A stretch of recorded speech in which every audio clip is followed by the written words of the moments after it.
यदि आपकी ज़िंदगी में बहुत सारी समस्याएँ चल रही हैं और आपको लग रहा है कि मेरा समय सही नहीं चल रहा है, मेरा वक़्त सही नहीं चल रहा है, तो दोस्तों ये वीडियो आपके लिए बहुत इम्पोर्टेंट होने वाला है। इस वीडियो को लास्ट तक देखने के बाद आपकी ज़िंदगी पूरी तरीके से बदल जाएगी और आपके सोचने की दिशा ही बदल जाएगी। दोस्तों इस वीडियो के अंदर मैं एक ऐसी महिला की बात करने वाला हूँ, जिसके 2 लड़के थे और 1 लड़की थी। उनकी जवानी में ही दोनों लड़के जो है इस दुनिया में उन्हें छोड़ के चले गए। कुछ दिनों के बाद उनके पति भी उनको छोड़ के इस दुनिया से चले गए। उसके बावजूद, इतनी विपत्ति होने के बावजूद, उन्होंने साहस से काम लिया और उन्हें मेडिटेशन का सहारा लिया, साधना उन्होंने शुरू करी और इतना अपने आप को मजबूत बनाया कि आज वो देश की प्रथम महिला बन चुकी हैं। हाँ दोस्तों, आज मैं बात करने वाला हूँ हमारे देश की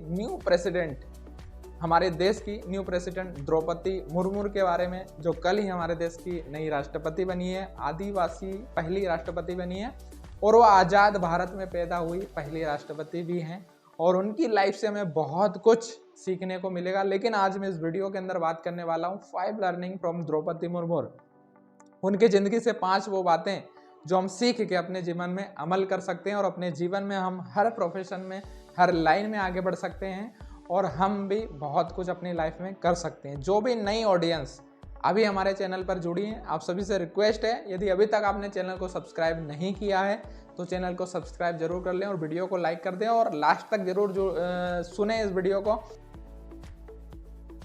द्रौपदी मुर्मू की लाइफ से जो सबसे पहली चीज हमें सीखने के लिए मिलती है वो ये मिलती है कि हालातों के सामने कभी भी अपने आप को कमजोर नहीं होने दे, बल्कि उन कारणों को तो ताकत बनाएं और उसकी वजह से जिंदगी में आगे बढ़े, नए रास्ते खोलें। क्योंकि हालात में जब अपने आप को कमजोर नहीं होने देते हैं तो नए रास्ते खुलते ही खुलते हैं। तो द्रौपदी मुर्मू का जन्म 20 जून 1958 को उड़ीसा के मयूरभंज के एक छोटे से गरीब आदिवासी परिवार में हुआ था। जैसे ही उनका जन्म हुआ, समस्याएं उनके लिए तैयार खड़ी हुई थी और समस्याएं उनके जीवन में वहीं से लग जाती है। एक तो छोटे से गरीब परिवार में उनका जन्म लिया, क्योंकि हर चीज़ का उनका समस्याएं उनके जीवन में थी। कई चीज़ों का उनके लाइफ में अभाव था। उनके पिताजी किसानी करते थे, इतना सब कुछ उनके पास नहीं था कि वो ज़िंदगी को बहुत बेहतर तरीके से जी पाएँ। लेकिन तमाम समस्याओं के बावजूद कभी भी अपने आप को उन्होंने समस्याओं के सामने कमज़ोर नहीं होने दिया।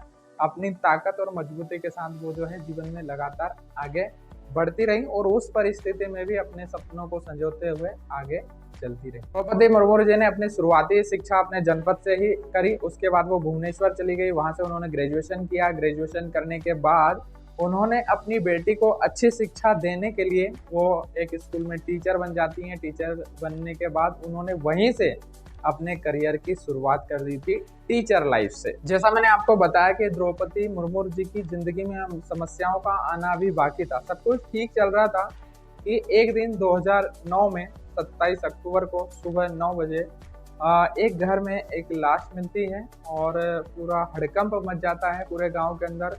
उस 25 साल के युवा जिसकी लाश मिली थी उसको अस्पताल ले जाया जाता है, इस भरोसे कि कोई चमत्कार हो जाए, वो बच जाए। लेकिन जैसे ही उसको अस्पताल ले जाया जाता है, वहाँ पर डॉक्टर उसको बोल देते हैं कि इसकी जान जा चुकी है। दोस्तों ये कोई और नहीं था, ये द्रौपदी मुर्मू जी का बड़ा बेटा था लक्ष्मण, जिसकी मृत्यु हो गई थी। क्योंकि शाम को वो अपने दोस्तों के साथ घूमने जाता है, रात में ऑटो से वापस लौटता है घर, उसकी हालत कोई ठीक नहीं थी, आके वो सो जाता है। लेकिन जब सुबह उठता है तब तक उसकी जान जा चुकी होती थी। इस रहस्यमयी मौत का अभी तक पर्दा क्या रहस्य था उससे से पर्दा अभी हट नहीं पाया और इसी तरीके से चल रहा था दोस्तों कि 2013 में ठीक 4 साल बाद उनके बड़े लड़के, एक लड़के और था, एक लड़के की और मृत्यु हो जाती है, सड़क दुर्घटना में उसकी मृत्यु हो जाती है। दोस्तों दोनों लड़कों की मृत्यु से अभी उभर ही नहीं पाई थी द्रौपदी मुर्मू जी, कि उनके पति की मृत्यु हो जाती है 2014 में। और बताया जाता है कि उनको दिल का दौरा पड़ा था और दिल का दौरा पड़ने से उनकी मृत्यु हो जाती है। उनके पति का नाम श्यामचरण मुर्मू था। तो रामचरण जी जो है बैंक में सर्विस करते थे, बैंक में जॉब करते थे। अब जो है द्रौपदी मुर्मू जी की लाइफ में सिर्फ उनकी एक बेटी थी जो आज बैंक में जॉब करती हैं और उनका नाम इतिश्री मुर्मू है। तो द्रौपदी मुर्मू जी इतना सब होने के बाद पूरी तरीके से टूट चुकी थी और उनको कुछ समझ में नहीं आ रहा था कि उनको क्या करना है। ऐसी स्थिति में वो मेडिटेशन का सहारा लेती हैं और राजस्थान के माउंट टाबू में ब्रह्म कुमारी संस्था में जाती हैं और वहाँ पर साधना करती हैं, ध्यान करती हैं, मेडिटेशन करती हैं, संस्था के अलग अलग कार्यक्रम में भाग लेती हैं, अपनी एकाग्रता को वो बढ़ाती हैं। वहाँ पर वो राजयोग भी सीखती हैं वहाँ पर, और संस्था के अलग अलग कार्यक्रम में हिस्सा लेके अपने आप को वहाँ पर वो मजबूत बनाती हैं, ताकतवर बनाती हैं। कहने का मतलब ये है कि विपरीत परिस्थितियों में भी अपने आप को जो है, परिस्थितियों को अपने ऊपर हावी नहीं होने दिया, बल्कि अपने आप को ताकत बनाया, अपने आप को मजबूत बनाया और अपने लक्ष्य की तरफ लगातार जो है आगे बढ़ती चली। ये बात जो द्रौपदी मुर्मू जी की लाइफ से हमें सीखने को मिलती है कि जिंदगी में हमेशा ईमानदार रहिए और अपने पैशन को फॉलो करिए। लगातार जब आप ईमानदारी के साथ अपने पैशन को फॉलो करेंगे तो निश्चित रूप से आप अपने ड्रीम को और अपने अचीवमेंट तक आसानी से बहुत जल्द पहुंच जाएंगे। तो कहा जाता है कि महिलाओं के लिए पॉलिटिक्स में पहुंचना कोई आसान नहीं होता है, बहुत कठिन होता है, क्योंकि ये रास्ते इतने आसान होते नहीं है। और द्रौपदी मुर्मू की लाइफ में भी इतना आसान बिल्कुल नहीं था, बहुत कठिन था। तमाम संघर्षों के बावजूद वो यहाँ पर पहुंची थी और इसीलिए आज पूरी दुनिया में उनका चर्चा है, आज पूरी दुनिया में उनका नाम हो रहा है। शुरुआत में उन्होंने बीजेपी से शुरुआत करी थी अपने पॉलिटिकल करियर की, और उड़ीसा से पहली बार 1997 में उन्होंने रायरंगपुर से पंचायत चुनाव जीता और वहां पर से वो पार्षद का चुनाव जीती थी भारी मतों से। बाद उनके पार्टी ने उनके पैशन को देखते हुए उड़ीसा में अनुसूचित जनजाति मोर्चा का उनको वाइस प्रेसिडेंट बनाया, और उसके बाद 2000 से 2002 तक उनको बीजेपी और बीजेडी की जो सरकार बनी थी उनको उसमें मंत्री पद मिला था। और उसके बाद भी 2002 से 2004 के बीच में जो उनकी सरकार बनी थी उसमें उन्हें जो है मंत्री पद मिला हुआ है। तमाम संघर्षों को पार करते हुए लगातार द्रौपदी मुर्मू जी आगे बढ़ रही थी, और इसी कारण 2015 से 2021 तक उन्हें झारखंड का राज्यपाल बनाया गया। इसके बाद 2022 में आज वो हमारे देश की पहली आदिवासी महिला राष्ट्रपति बन चुकी हैं, और इस सबसे बड़े पद पर, हमारे देश के सबसे बड़े पद पर वो आसीन हो चुकी हैं। उनकी लाइफ हमें सिखाती है कि यदि हम अपने सपनों को लगातार जिएं, अपने सपनों पर ईमानदारी से काम करें, लगातार अपने लक्ष्य और डेडिकेशन के साथ यदि हम काम करें तो निश्चित रूप से हमारा लक्ष्य एक न एक दिन हम लोग प्राप्त कर ही सकते हैं। थी बात जो द्रौपदी मुर्मू से हम अपनी जिंदगी में सीख सकते हैं वो ये है कि निष्पक्ष बनी रहिए। जब उन्हें झारखंड का राज्यपाल बनाया गया तो उन्होंने पक्ष और विपक्ष दोनों को की बातों को ही उन्होंने मान्यता दी, दोनों की बातों को सुन के उन्होंने जो है संवैधानिक प्रमुख के पद पर कार्य किया। जब वो राज्यपाल के पद पर थी तो जो उनका द्वार था वो हमेशा हर संगठन के, हर व्यक्ति के लिए खुला हुआ रहता था।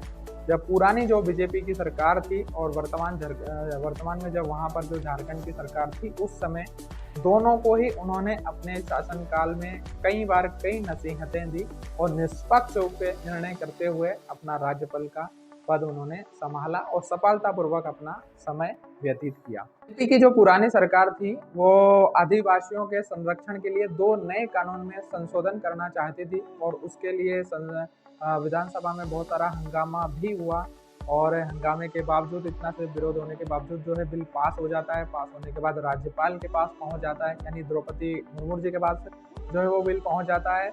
7 महीने तक द्रौपदी मुर्मू जी इस पर विचार करती हैं और 7 महीने के बाद बिल को वापस वर्तमान की सरकार के पास, वहाँ पर जो सरकार थी झारखंड की, उसको वापस बिल पहुँचा देती हैं और बोलती हैं कि आप इस पर जो है पुनर्विचार करें। यानी द्रौपदी मुर्मू जी ने राज नहीं, राज धर्म को निभाया।